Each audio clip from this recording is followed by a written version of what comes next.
Okay. It Hello. Okay. Hello, everyone. Thank you so much for hopping in. It's a great pleasure to have you all here. My name is Ryan Seminyema. I'm a medical student studying radiography in my third year. And after my medical studies, I'm also a proficient, medical writer. And today is an amazing day. All Med Talks with Addison. Hey, Addison, could you introduce yourself to the audience? Yeah, no problem. Hi everyone. My name is Maame Addison. I recently graduated from college with my bachelor's in neuroscience, and I'm currently pursuing my master's in biomedical sciences with the Geisinger School of Medicine. And then we're going straight into med school after that. Um, I love helping pre-med students along their journey to medical school, offering them advice on how to build up their resume, how to get into research, and how to really discover if going into medicine is the right thing for them, or just helping them explore other medical specialties as well. Awesome, amazing. I love the fact that you specialized in neuroscience. So tell us, what is neuroscience all about? Yeah, so neuroscience is basically just the study of the brain and all its anatomy and cognitive functions. I really loved the neuroscience department at my college because we got to learn a lot about the anatomy of the brain and how it works, but we also got to do a lot of research in terms of neuroscience. So we all had access to labs and different types of grants where we were able to develop our own personal research projects. And we also did a lot of collaboration with the biology and psychology departments since they overlap a lot with neuroscience. So that's why I chose it. I love learning about the brain, how it functions, all the different things that make up the brain, and subsequently, all the diseases and disorders that align with the brain because it's a very complicated organ, and one thing can change the entire course of how your brain like consumes information. So I find it very fascinating. Oh, amazing, amazing. I did neuroanatomy in my first semester here, my third year, neuroanatomy. So I did a little bit about the brain stuff, Hmm. talk about the cell and around the brain, and it's a little bit delicate. Hmm. Really very delicate. We did neuroanatomy and head and neck together, so it's a very delicate course to do. So why didn't you furthermore your master's? Why did you venture into medicine, do your master's? Yeah, so once I graduated, I had several options to go into. I could go straight into medical school, I could do my master's, and then I could go into a research year. I chose my master's just because it was a way to further like develop my education by getting another degree. And for me specifically with my master's, you take first year medical courses in the program. So it prepares you more adequately for medical school.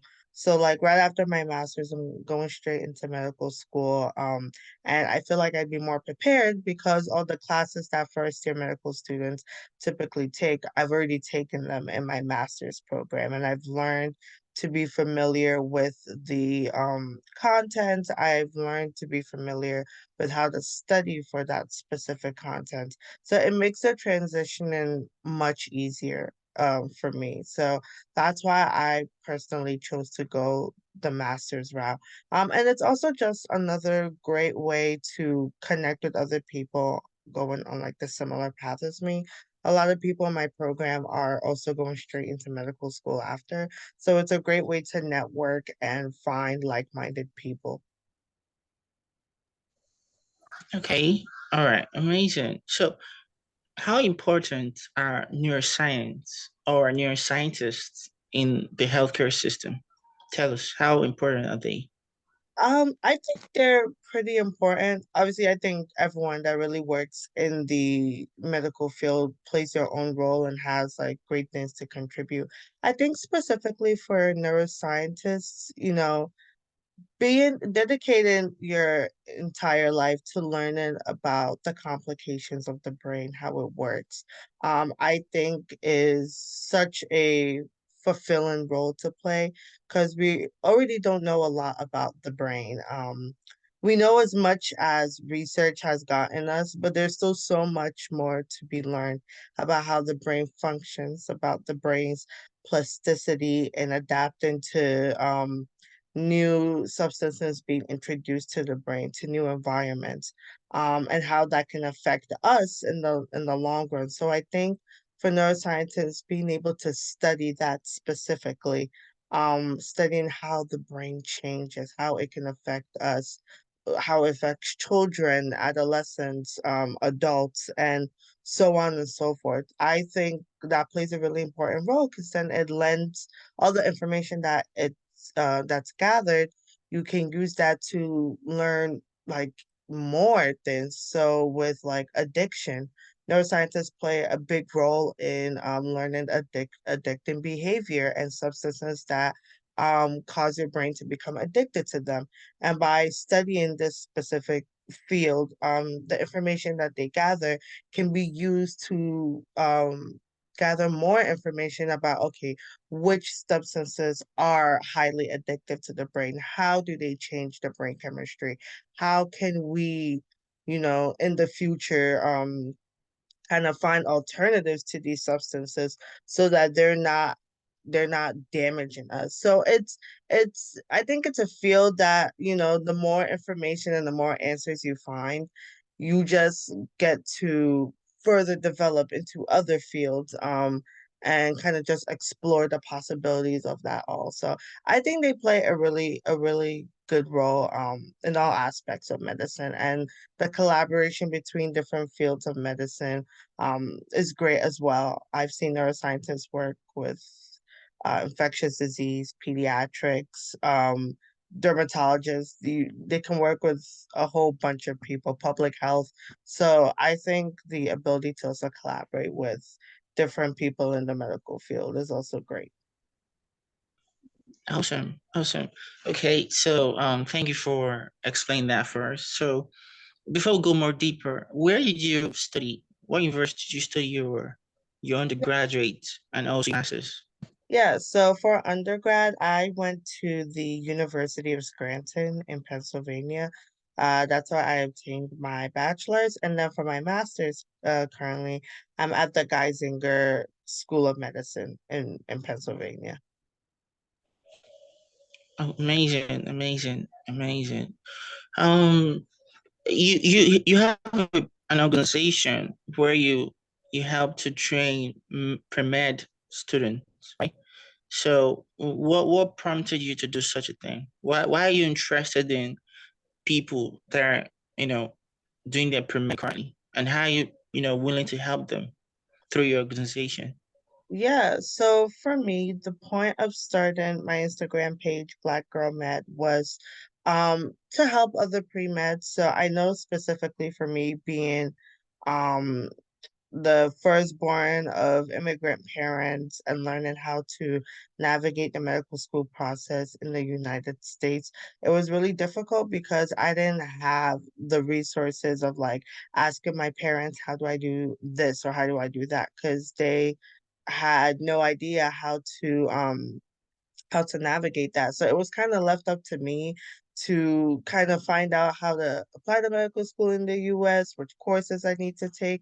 And it was difficult. It was difficult because I didn't have that information readily available to me. So I had to go out of my way to do a lot of research. Even when I was in college, it's so much more than just get good grades. You need the research, you need the hours, you need the clinical experience, and you need to balance all of that.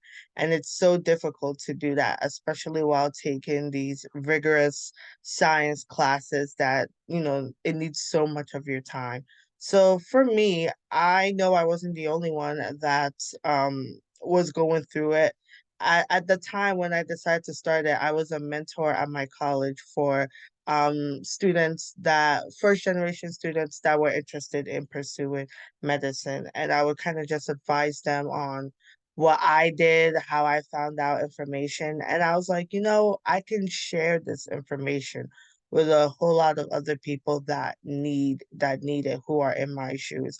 And that's kind of where the idea started. It's really all just to help like disadvantaged students, immigrant students, students from different socioeconomic backgrounds who might not have the information readily available to them on what to do, how to go about the process of applying to medical school, sharing what I've learned and what I've gained and how I was able to build up my resume and my CV to where it is now, where, I feel confident that I would get into medical school based on all the experiences I've had. So it was just about me sharing that information and also sharing a little bit of motivation as well. Because I feel like as a pre-med student, you get a lot of people that say you can't do it.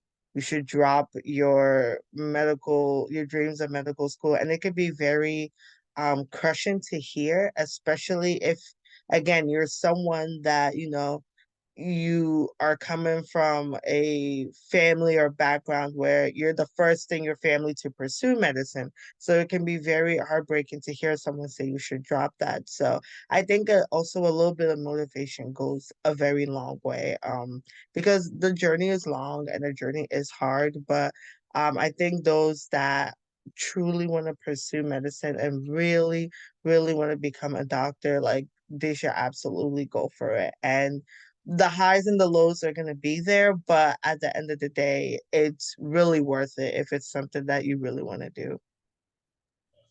Awesome. Amazing. Amazing. Addison, you really explained the question I just asked you really well. And it's great that you're moving forward with it.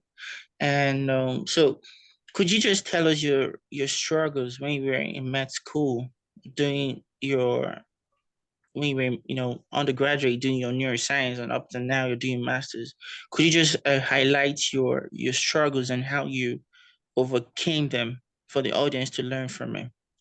Yeah, no problem. I think one of my struggles really was adjusting to some of the science classes I had to take because some of them were material I'd never been introduced to before. So, for example, I had to take organic chemistry my third year of undergrad, and it was very new because I've never taken organic chemistry and I was unfamiliar with it. And I struggled in that class a lot. That class was very much like a struggle. And there were times where I wanted to be like, I wanted to drop it and I don't want to do this anymore. And there were also times where I was told by the one of the pre-med advisors at my school that I would never get into medical school, so I should just drop my course.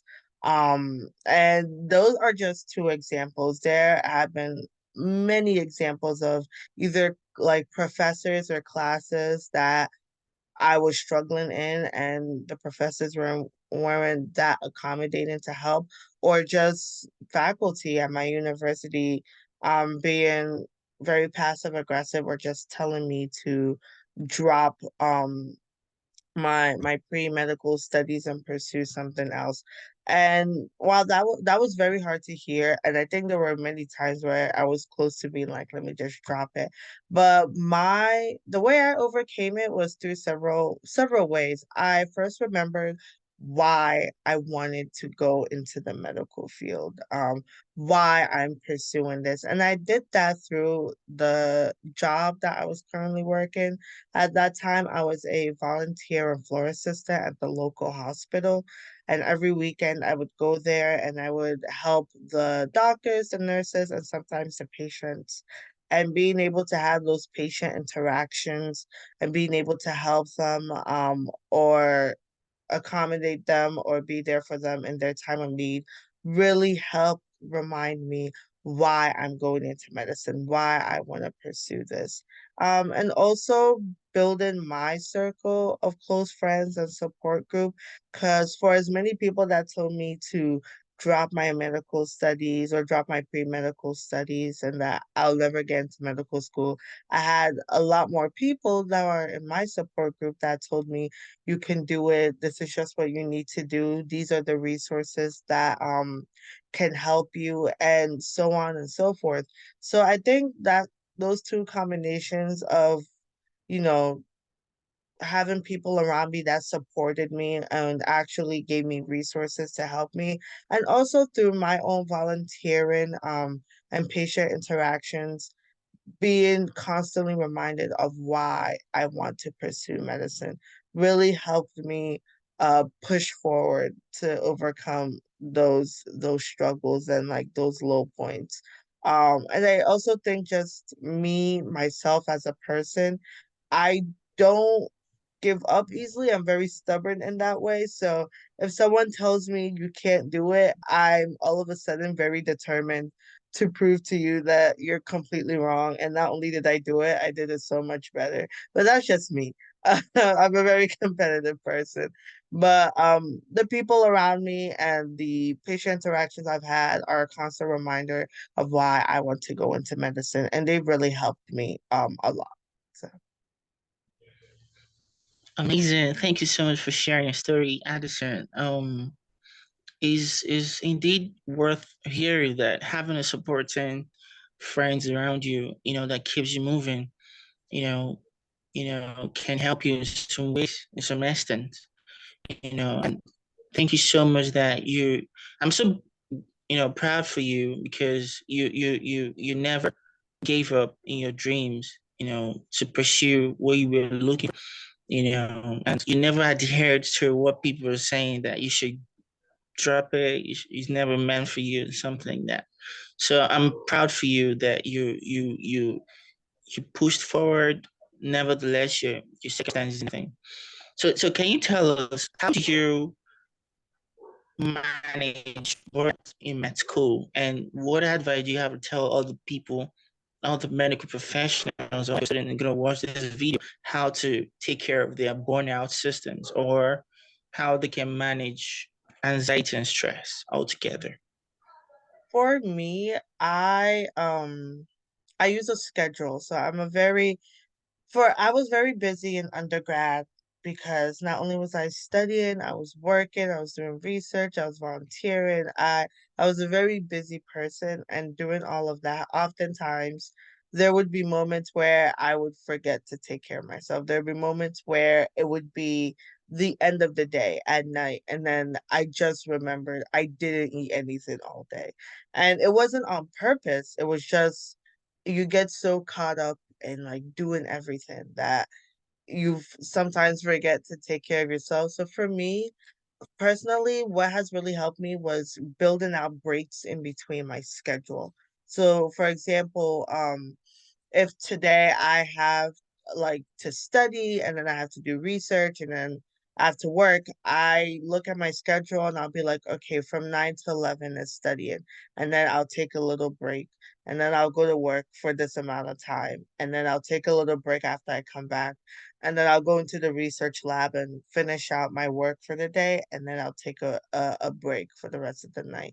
So building in breaks in between my daily schedule has really helped. Um, and also dedicating just one day out of the week to not do anything, not do research, not do homework, not do studying, just relax and reset your mind and your body. And I'm still working on this, but I think one of the biggest things, especially when you're in the medical field, is taking care of your mind and your body because you can only go so as far as your body and your mind is willing to let you go. If you are really tired, if you are really burnt out, if you are really worn out, your body is going to break down. You cannot retain the information that you are learning because your mind is so tired. And if you don't take a break, your body's gonna take a break. Like you're gonna end up like falling asleep somewhere or passing out. So I think it's really important for people to just build breaks in between their schedule. That has really helped me. And just taking one day. I mean, I always do one day out the week where I don't do anything. I do self-care. I do something that makes me happy. I watch a movie, I go to the gym, I exercise, just anything to keep me going. And that has really helped me, and I've seen that has really helped a lot of people in the medical field. I know friends that are in medical school right now that, they take breaks, like at least one day where they don't do anything, where they just relax and reset their mind and their body. And I think that's really important because when you're well rested and your body and your mind are well rested, you are able to retain so much more information and just get a lot more things done. So definitely built-in breaks. That was some nuggets right there. Thank you so much for sharing that with us. Thanks so much for that. So I want to get something. You know, it's very expensive to go through medical school. Very, very expensive. So how did you pay your tuition fees? Did you get a scholarship? Did you get some fundings anywhere, or was it your parents that supported you all throughout? So tell us about your funding options when you were in med school and up to now. Yeah, so I'm very lucky that when I was applying for undergrad, I ended up getting a lot of scholarships from my school, and I also ended up getting a lot of financial assistance from the financial aid package. So for me, the amount that I had to contribute was very small, and I had saved up a lot while working, and my parents had also agreed to chip in and help me. So for undergrad, I had financial assistance, but during every break, I always worked and I would save up and I would use the money that I had saved up to pay off my remaining balance. So especially during the summers, I would work two jobs to save money all throughout the summer. I work 9, 10 hour jobs, like two jobs at the same time. I would save up as much money as I can, and then I would use that to pay off tuition. As for my master's program, some master's programs are a bit different. Some offer scholarships, some don't. Most of the time, at least in the US, most people take out loans because master's programs are extremely expensive. And unless you have that type of money or you're incredibly rich, a lot of people end up taking out loans. So I took out a loan for my master's program, but there are also outside scholarships that you can apply for. So I know a lot of people have applied for small outside scholarships. Like if you win like maybe $1,000 or $2,000, which for some people it doesn't seem like a lot, but when you keep applying to these outside scholarships and you keep getting these small amounts, they add up. They add up and they really help. So that has been super helpful. And then in terms of medical school, at least in the US, a good amount of medical schools, when you submit your application, they will consider you for a scholarship.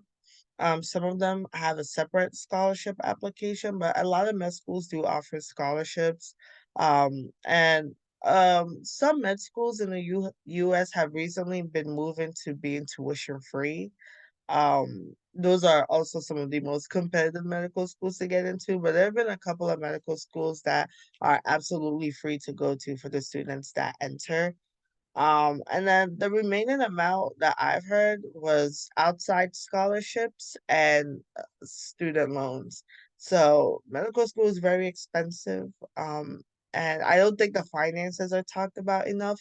But I think honestly, a combination of like scholarships, whether it's given to you by your school or outside scholarships, financial aid that you receive from your school, and then maybe student loans that you might have to take out to fund your education. That's probably how I think most people fund their medical school journey because it's really, really expensive. Absolutely. It's very, very expensive. Thank you for sharing that with us, Addison. I want you to tell the people that you are an African. Both of us, we are African. So don't assume that you're born American. tell them that you're an African. Tell them your African country and your second citizenship. Tell the audience. Yeah, so I'm born in Ghana. I was born and raised in Ghana. I lived in Ghana until I was about 7, and then I moved over to the US. But I'm still very much in connection with my Ghanaian roots. I speak my native language at home. I eat a lot of the native foods that I used to eat in Ghana. Um, listen to the music. Like I still do a lot of things that I did in Ghana in the US, and it's really, I enjoy it. I do miss Ghana a lot. I try to go back as much as I can because I still have a lot of family over there in Ghana and I like to see them as much as I can. But even in the US, I still do as many things as I can that I did in Ghana. So speaking the language, eating the food, even dressing in like the traditional clothes and colors and prints, as much as I can. And I'm very proud to be Ghanaian. I think our culture is very rich, it's very bright, a lot of amazing food and music, and I think the people are friendly. And I think Ghanaians are also one of the smartest people I've ever met. If you've ever, honestly, I feel like if anyone can survive going to a university in just Africa in general, you will be fine in America, especially Ghanaian universities. They are Absolutely. hard, they are so Absolutely. hard, and I remember I visited, and it was just the stuff they were learning I have not even touched at all in the United States. They are brilliant because the stuff they learn is hard, really, really, really hard. So I think if you have a degree from Ghana or from any like university in Africa, you're probably smarter than me. You are the smartest person ever. Absolutely. It's really hard over here in Africa, you know? Yeah. And you're the African American that has been my guest speaker thus far. I've invited an African before on my YouTube channel, and you're the first person. Thank you so much. No problem. Thank you so much. Thank you so much.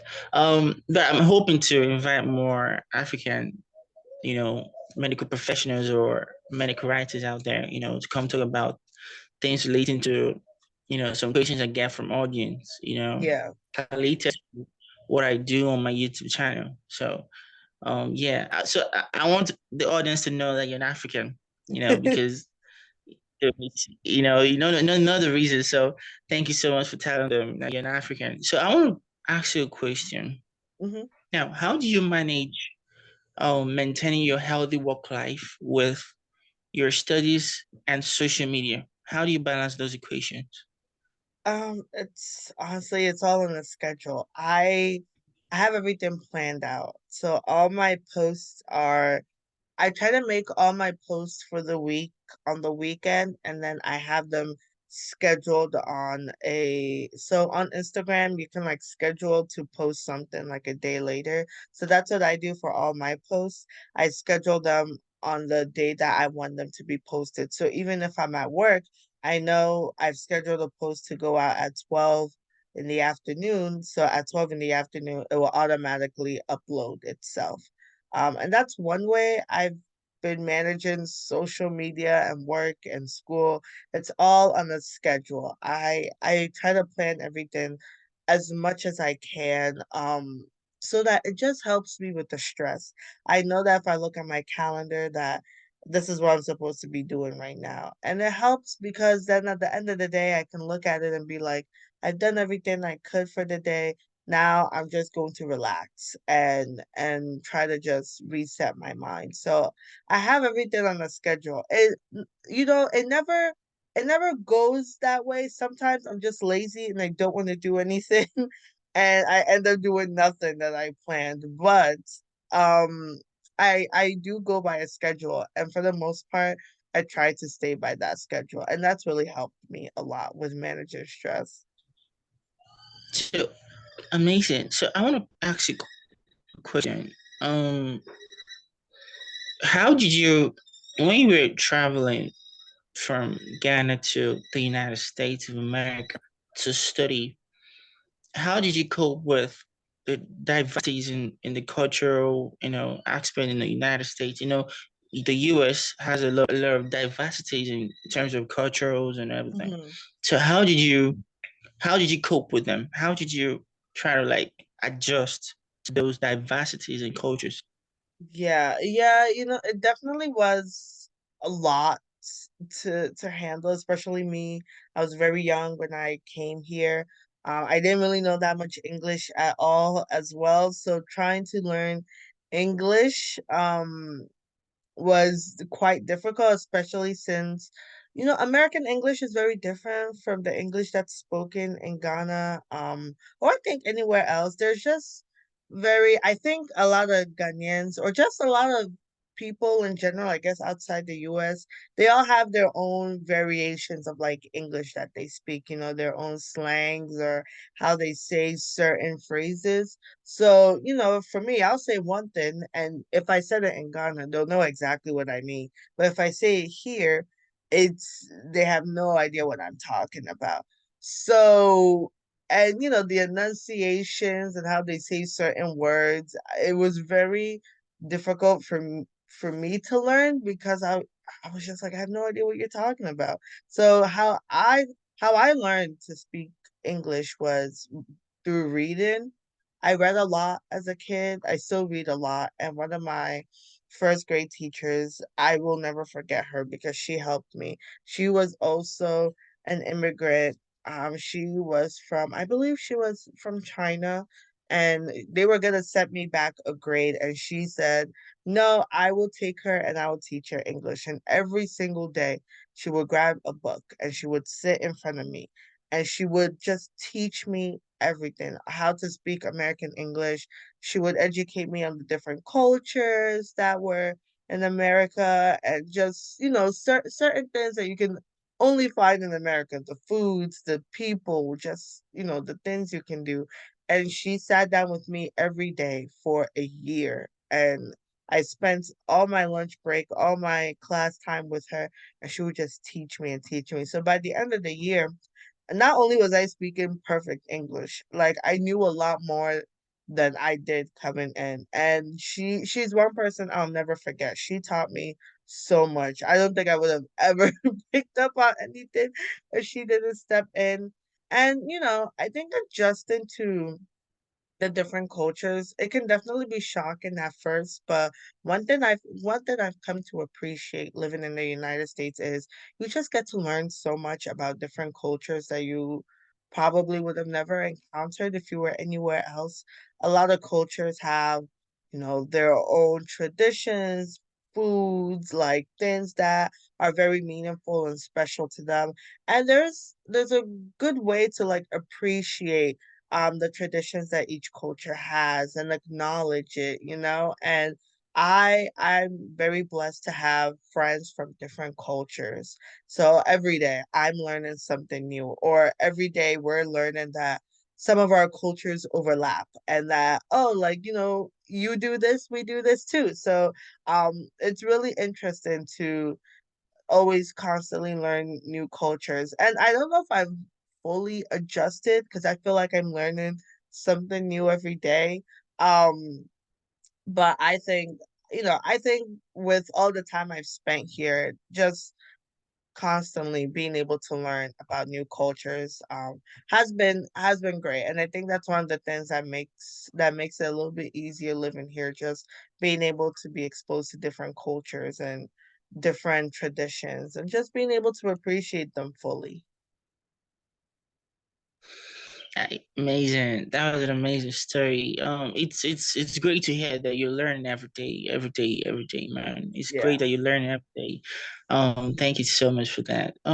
So how is, in your own perspective, right? How is the US healthcare system in your own perspective? Yeah. um Is it beneficial? You answer this question in two places, right? How is the UK, the US healthcare system right now? And what mhm. is your advice for us, we the Africans that are already in African? What are your advice for us? We the African medical students. So what are your advice for us? two questions in one, Okay.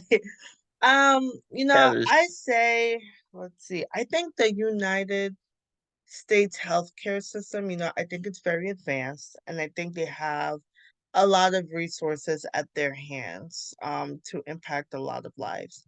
However, I do think as of right now, the United States healthcare system is not the best. Number one, it's very, very expensive, especially if you don't have insurance or if you're not super rich. It's very expensive, and oftentimes it's not very accommodating to people that are of low socioeconomic status if you don't have insurance or that much money to afford it. There's also a lot of biases in the United States healthcare system, specifically towards people of color. Um, I mean, I feel like this has been studied a lot, but and I'm sure you guys have heard about this too, but the United States healthcare system, it has a very deep rooted but also very dark history of being racially insensitive and very not accommodating to people of color, and that's come out in a lot of studies recently. I feel like a lot of studies even back then of, I mean, right now I think one of the biggest things is like maternal mortality rate in the United States, that if you're a woman of color, especially if you are African American or Asian, the or Hispanic, or Native American, the possibility of you dying during childbirth is anywhere from 2 to 4 times more likely just because you are a person of color, or how you're treated, like, how you're treated at the hospital can depend solely on like your skin color, what you look like, if you look like you have a lot of money. Like, there's just a lot of biases that are rooted in the United States healthcare system that I think currently is just, I wouldn't say ruining it, but it's definitely creating a divide between the general population and the healthcare workers that truly do want to help patients. Because I think right now, a lot of people do not trust hospitals and do not trust any healthcare professions because they feel like they don't care about them, that they are not sensitive enough to the issues and the problems that they go through every day.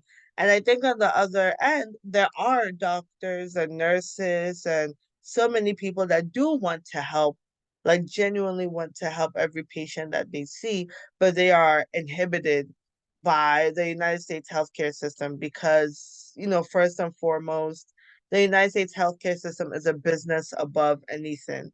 And wherever they can make money, they will. And sometimes that can be at the cost of patients and of medical professionals being able to help their patients. So I think the United States healthcare system can be great and that it can benefit a lot of people, but I think in order to do that, they have to address a lot of the underlying issues within the United States healthcare system, and it's a lot of layers to get through. But I think when those are addressed and when those are adequately, solutions are adequately brought up to minimize those disparities, then we can truly see a kind of forward motion of like truly being able to help everyone as much as we can and making the United States healthcare system as best as we can. And I don't know much about the healthcare system in Africa, but I'm sure you guys share similar problems of not being able to help patients, all the patients you really want to, just due to, medicine, healthcare is a business above anything else, and hospitals and companies want to make money. And sometimes that's at the expense of doctors being able to help their patients. So I think really that should be addressed as well. That there is, like I said, I don't know much about businesses and how they make money, but truly there is a way, I'm sure, or several solutions that can begin to bridge the gap between patients being more comfortable and being more open to receiving medical care and medical professionals that truly want to help those patients. Because I think right now there's a really big divide, and I'm sure you see it um all the way in all parts and all countries of Africa as much as I see it here. There are people that do not want to go to the hospital or do not want to see the doctors simply because they don't trust them. They don't trust them to treat their like medical ailments. They don't trust them to do a good job. They just don't trust them. And I think as a medical professional, being your patients being able to trust you is one of the first steps to being able to really help them to your fullest capabilities. So I think addressing those issues and beginning to bridge that gap and beginning to build patient relationships with medical professionals and addressing all the disparities within the healthcare system is a great couple of steps to making the healthcare system truly accommodating and one for all. So, yeah. Amazing, amazing, amazing. That was so deep, so captivating. Yeah. Um, Thank you so much for telling us about how the U.S. healthcare system is like over there. So I'm going to talk briefly about Nigeria's healthcare system. Hmm. Well, oh, I don't need. Should I explain? You should know what's really happening here, but Yeah, I'll need to explain. I'm sure it's very similar to Ghana. So, it's Oh, okay. All I heard right. it's not I don't want to say it's not the best, but I definitely heard there are a lot of struggles when it comes to the healthcare system, particularly along like countries in West Africa, Mhm. just a lot, a lot in terms of money, in terms of resources, in terms of the amount of patients you can help. It's a lot. Mhm. It's really a lot. Like, we have strategists and medical professionals working in hospitals. Um, what I mean by that is, for me, they study Mhm. radiography. Sorry. Um, there are 4,500 radiographers in Nigeria. 1,500 they have retired. Oh wow. According to statistics, the remaining are 3,000. Plus radiographers, and most of them are not in the country. Most of them have fled to different countries and working. And people that are current in Nigeria, they have multiples of works to do. You can see a radiographer doing a whole lot of 6 jobs at a time.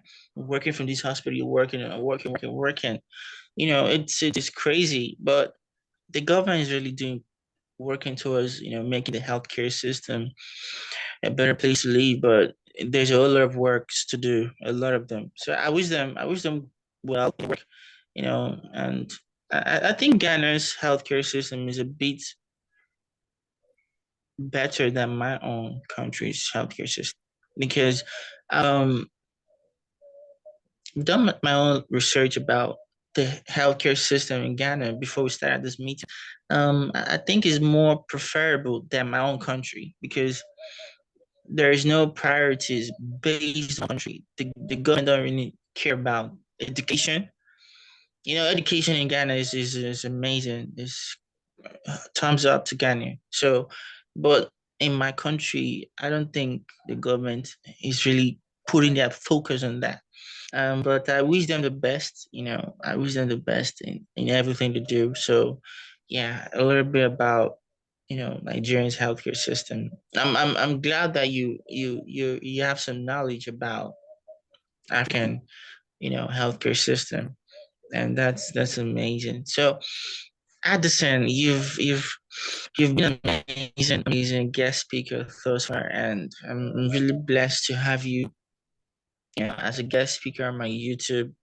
And you've spoken well, and I believe that the audience will grab something off it. And so, what are your last words for the audience? For medical students and for medical professionals that are gonna watch this. What are your last words for them?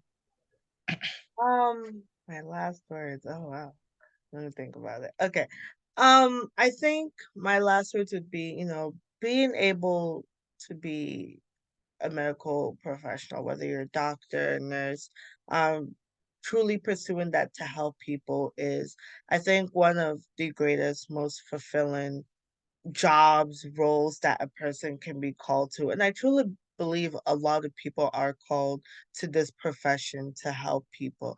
I believe I was called. I'm sure you were called. It's just something that I think a lot of people, are just destined to be. And the journey is hard. The journey is long. The journey has a lot of ups and downs. And I think there's gonna be a lot of people that try to discourage you, try to say you can't do it, try to say you should pursue something else. But I truly believe anyone that is willing to put themselves through that long of schooling and education for the purpose of being able to obtain such a high status to help those that are in disadvantaged positions. Those people that are truly willing to go through all of that to dedicate the rest of their lives to help other people deserve to be doctors.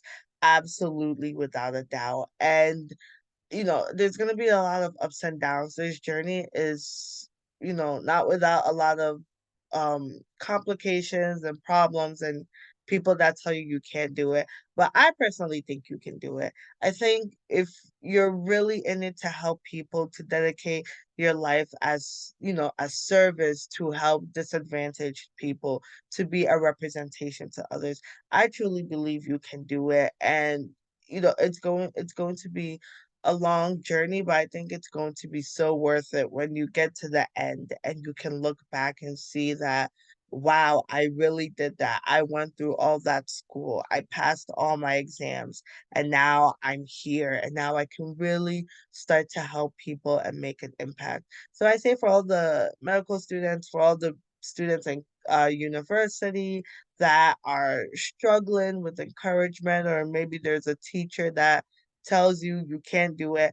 I think you can do it. And it's time and it's patience and it's dedication, but you will get there. And I think all of you are going to be great doctors. And I hope I get to work with all of you or we get to cross paths. I've truly had the honor of talking to so many future doctors, so many future medical professionals, and it Mm. makes me hopeful of the future of medicine because so many people are just so passionate and have such clear goals about what they want to do in the medical professional in their role. And I'm really happy and I'm really excited to see how we all change the face and the future of medicine moving forward. So that's what I have to say. That was an amazing tips shared by you, Addison. Thank you so much. I love the part you said you've spoken with a couple of featured doctors. I believe that Ransom is among the least, right? Hmm. Thank God I'm among the least, because you talk to a featured geologist very soon, and yeah, just give me some respect, just give me some respect. Yeah, enough of that, enough of that. Thank you so much, Yeah, no Addison, problem. for your time and devoting to answer these questions for the audience, to get enlightened about their journeys in med school, and other medical professions out there. So thank you so much. So if you love this video, you love this content, do well to share, comment, like, and subscribe for more upcoming content. Hey, I have upcoming content coming out for you. So if you don't want to be the last, if you don't want to be the least, make sure you subscribe. Thank you so much. Thank you. Stop recording.